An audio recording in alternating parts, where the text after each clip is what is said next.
budgeting friends. Happy Sunday. This is Gigi from Gigi Retirement Budgets, and I am a Gigi of 4. I have an 11-year-old, a 6-year-old, a 9-month-old, and a 3-year-old. And I'm just a normal Gigi, just trying to figure out how to stretch my retirement dollars and how to save money and how to live the retirement of my dreams. So if you are living on a retirement budget, you're on a fixed income, or you're tired of living paycheck to paycheck and struggling, then you are in the right place. So today we're going to talk about budgeting basics. If you've never budgeted before, or maybe you've done it before, but it never really worked for you, then we're going to start from the beginning, and this is the place for you to be. And so we're going to get started. First thing to do is stop the video and go download this budgeting basics printable I have for you. It's in my Ko-fi shop, Lavender's Dreamy Paper Studio, and I have the link down below. So before you even get started watching this video, download and print this.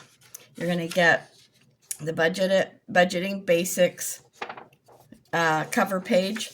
You're going to get the, trying to make sure this is still in the camera, I moved it. You're going to get a blank template monthly calendar so that you can just print some out for the rest of the year, and then you can put in the date, the month and the year, and you put the days in there. And then there's a budgeting worksheet, so you can print those for, going forward, however many you need. There's an expense tracker, a bills tracker, and a savings tracker. And I left enough room over here on the side so that you can put holes in it and put it in a binder if you want to. All right, so once you've got that all downloaded and printed and ready to go, then let's just go over the basic steps. So number 1, you want to know you get a piece of notebook paper, and I want you to brainstorm this. Number 1, write down what income do you have coming in. All the possible ways that you have income coming in. Your retirement, your Social Security, if you got a side gig, if you are on I'm videotaping.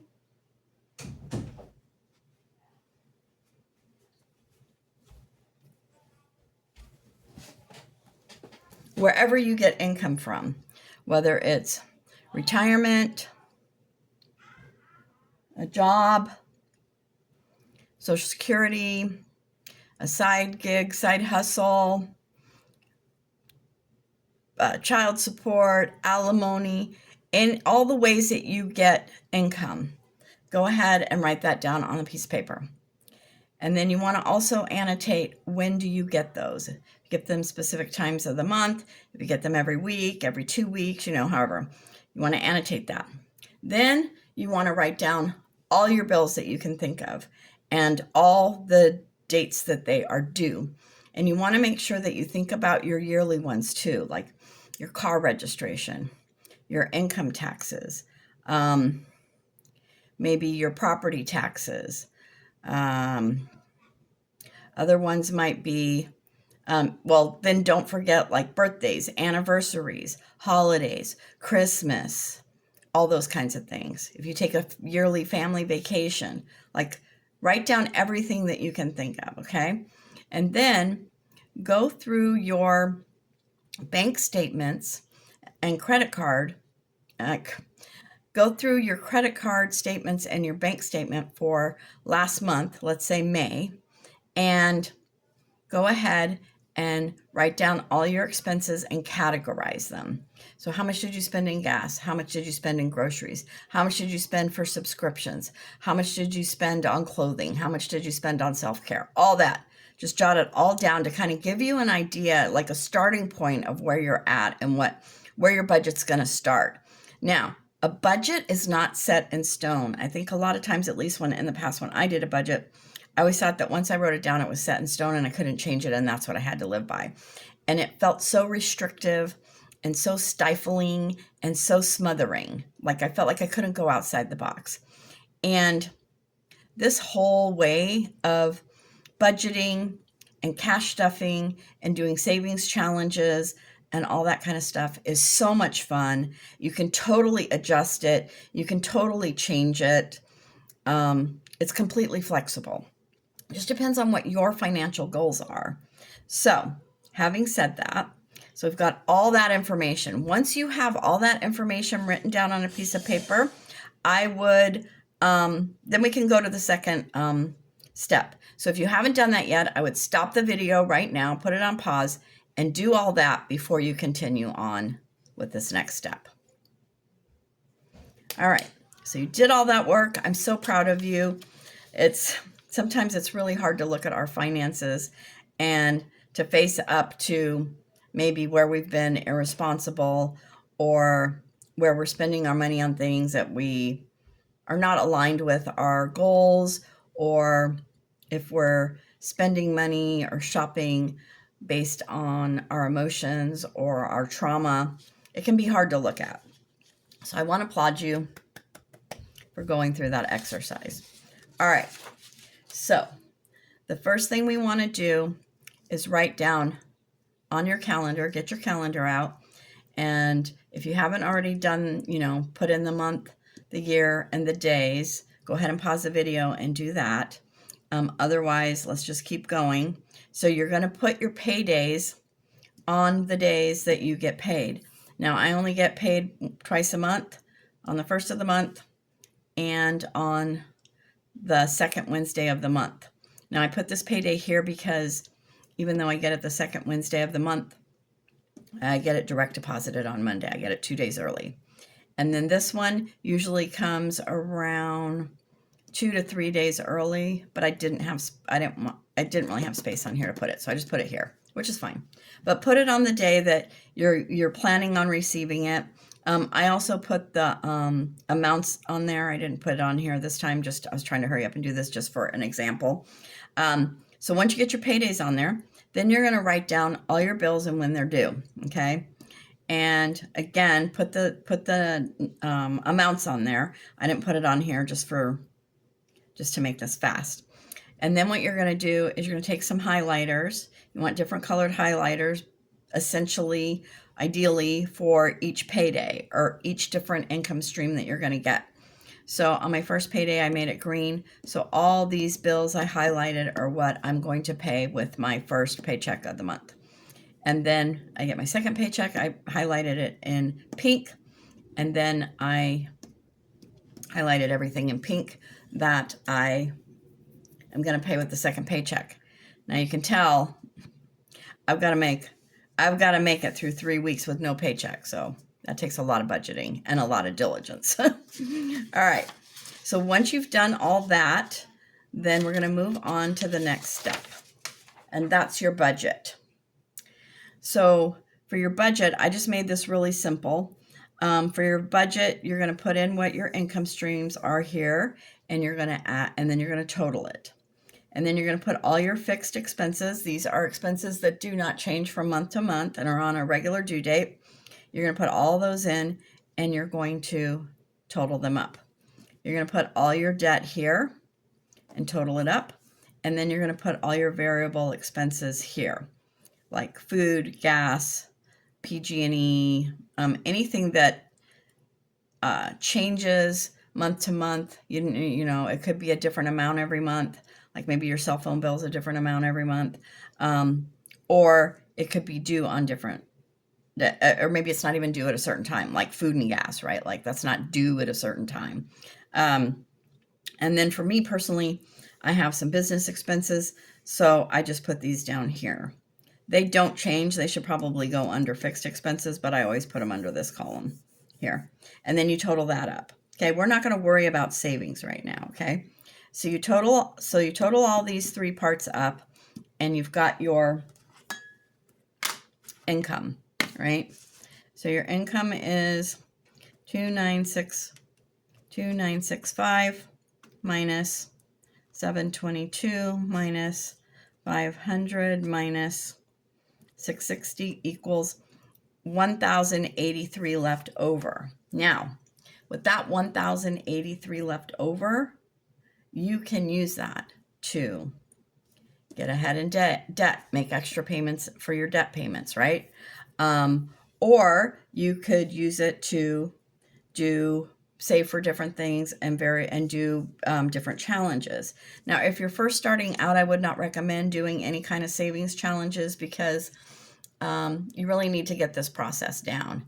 And I feel like maybe the challenges kind of confuse people because you're taking money out of your budget, but then you're reusing it and put it back in your budget. And some people don't understand why you take it out of the bank and do it in a game and then put it back in the bank and all that kind of stuff. So, not to confuse you to begin with, I would just totally ignore savings challenges for right now.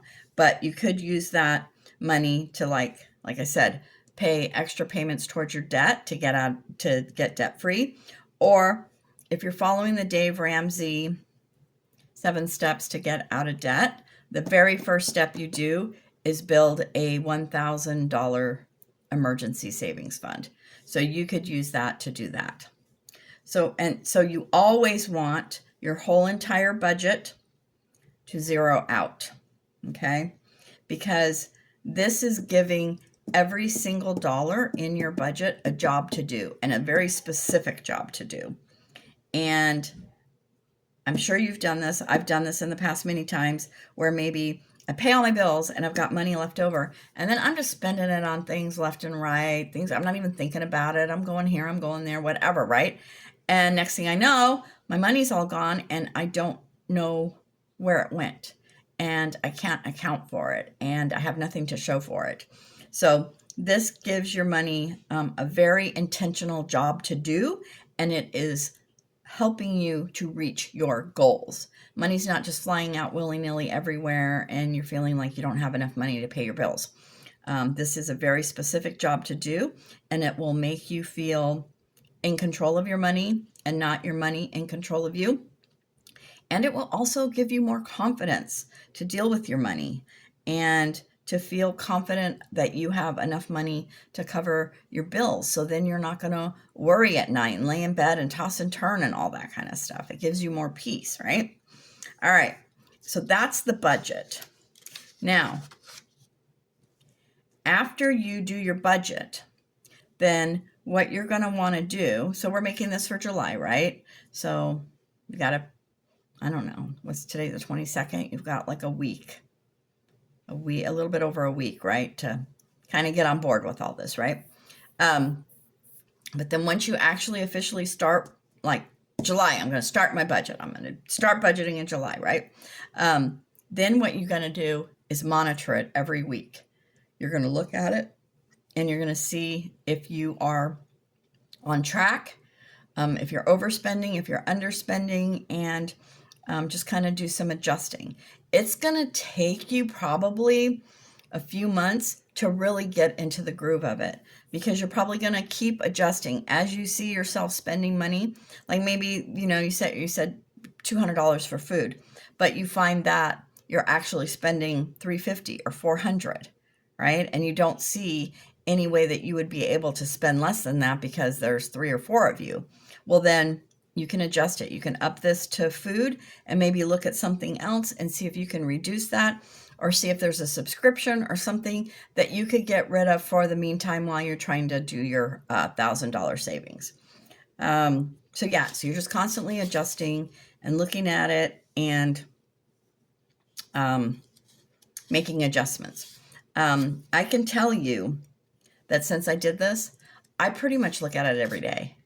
And before, when I was married and I was a shopaholic and I was stuffing all my feelings down by shopping because I was so miserable, I absolutely dreaded when my husband came to me and said, "We need to have a financial meeting." No, I did not want to have a financial meeting. I was an ostrich. I stuck my head in the sand. I did not want to ever look at my finances. And now I look at it every day. I feel free. I feel empowered. I feel peace. I am not afraid. I am confident. So if you're feeling those things and you want to feel better about it, then this is a good way to do it, okay? And then these next few pages are things that are going to help you through the month to make sure that you're staying on track and to help you adjust where you need. So you want to keep track of all your expenses because, maybe, especially if you take a lot of money out of the ATM and you don't really remember what you're spending your money on, right? From the ATM. Like when we did the first part of the exercise and I said, write down all your expenses from last month. Well, maybe you have some ATM withdrawals in there and you don't remember exactly what what they were for, right? So you want to make sure that you're tracking everything because you may find that there's a certain category in there that you're consistently spending on, but maybe it's an through ATM withdrawal and you didn't, account for that in your budget. So you would have to adjust for that. But then you can also see maybe you're thinking, I go and get coffee, a couple times a week. And then you're going through here and you're looking and you're tracking everything and you see that you're going like 3 and 4 times a week, right? Like maybe you're forgetting on Saturday mornings when you get up and you go to your mom's house for a visit, but you stop and get a coffee in the morning or something. You know what I mean? So you just want to make sure there's no surprises. So keep track of your expenses. And then you want to put your bills in here. This will help you with your bills to track your bills. So you would start here on month 7. And this is going to help you put all your bills down, your due dates and the months. And then once you pay them, you just tick them off. And then that way you'll make sure that you never miss a bill. And then this is a savings tracker. So if you're just starting out, your goal up here would be $1,000 emergency savings. And then you just put all your deposits here. Just track them, right? Yeah. So that is budgeting basics. I want to thank you for spending some time with me today learning about this. But also, if you want more information or you found this valuable, then I would love for you to give my video a thumbs up, subscribe to my channel, leave a comment, let me know how you like this training, this little mini training, and then click the notification button. The notification button is going to inform you of when my next video is. And tomorrow I'll be doing a special savings challenge called Mini Mondays. And even though you may not be ready to do challenges right now, they're fun to watch. And it will also help your confidence grow. If you watch a bunch of savings challenges, at some point you're going to be like, okay, I'm ready to do these. They don't intimidate me. I'm good to go, right? But also, I have a lot of other information on my YouTube channel. If you subscribe, you'd be able to have access to that. It'll pop up on your feed. But also, there's a lot of other budgeters out there that are really fun to watch. I love watching all kinds of different budgeters because they always give me new ideas. They always have different challenges, different ways to save money. There was one last week that I was watching, and she wasn't even doing I don't even think she was doing a savings challenge. I think she was just putting money in her wallet in the different envelopes for just her paycheck. But she pulled out a bill because $1 and $2 bills have letters on them, and she pulled out an E. And she goes, oh, here's an e-bill. I need to put that in my e-bill envelope. And I think she was saving all the e-bills for her emergency savings. And so I got this bright idea. I'm going to start saving bills like that for my grandchildren. So I have a B bills, a C bills, a G bills, a B bill, a C bill, a J bill, and H bill for my grandchildren. I'm saving those, and then I'm saving the G bills for me. So yeah, so that was just a fun new way to save some money. And So anyway, so thanks for watching. I've just started, so I'm trying to build up my channel and build up my following. So every little bit helps. Every subscribe, like, comment, and notification helps my channel. And if you're looking for budgeting tools and other things, you can go to my Ko-fi shop, Lavender's Dreamy Paper Studio.